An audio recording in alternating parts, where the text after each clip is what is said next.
1942 সালে তোমরা রাজনৈতিক দল খুলছো। 80 বছরে কি করছো তোমরা?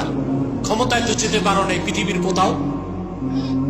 তো তোমরাই কি করছো গণতন্ত্র পূজা করে? তোমরা তো গণতন্ত্র পূজা করে রাসূলুল্লাহর আদর্শ থেকে দূরে সরে গেছো। দুনিয়াও পেলা না, আখিরাতও পেলা না। আমরা যারা খেলাফার আদর্শ বিশ্বাস করে খেলাফার কথা বলি, দুনিয়া না পেলেও রাসূলুল্লাহর কদমের সামনে জায়গা পেয়ে যাব। কিছু বক্তা নামের তক্তা প্রশ্ন তুলে তো খেলাফার জন্য কি করতেছেন? বেটা 1942 সাল থেকে তোমরা যা করছো, আমরা যারা খেলাফার প্রচার করি তার চেয়ে বেশি আল্লাহ আমাদের থেকে নিচ্ছেন। 1942 সালে তোমরা রাজনৈতিক দল খুলছো। 80 বছরে কি করছো তোমরা?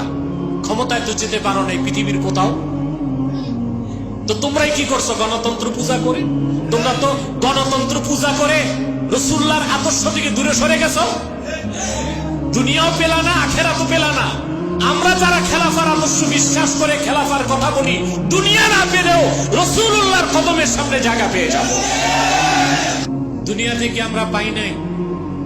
যে কোনো আদর্শকে প্রতিষ্ঠার জন্য প্রথম হচ্ছে ন্যারেটিভ, বয়ান। আমরা যারা খেলাফার পক্ষে কথা বলছি, আমরা খেলাফার বয়ানটা এদেশের স্কুলে, কলেজে, ভার্সিটিতে, ঘরে ঘরে মানুষের কানে পৌঁছে দিয়েছি। এটা আমাদের সবচেয়ে বড় সফলতা। কেউ যদি ইসলামী রাজনীতি না করে সে কাফের হবে না, কিন্তু কেউ যদি ইসলামী রাজনীতি অস্বীকার করে সে কাফের। আকীদার পক্ষে আমরা কাজ করে গেছি। আকীদাগতভাবে মুসলমানের রাজনৈতিক দর্শন কি হবে? খেলাফা।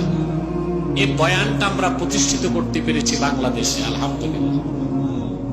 তোমরা 1942 সাল থেকে গণতন্ত্রের মাধ্যমে ইসলামী রাষ্ট্র বানাবার চেষ্টা করে পৃথিবীর কোথাও ইসলামী রাষ্ট্র বানাতে পারো নাই।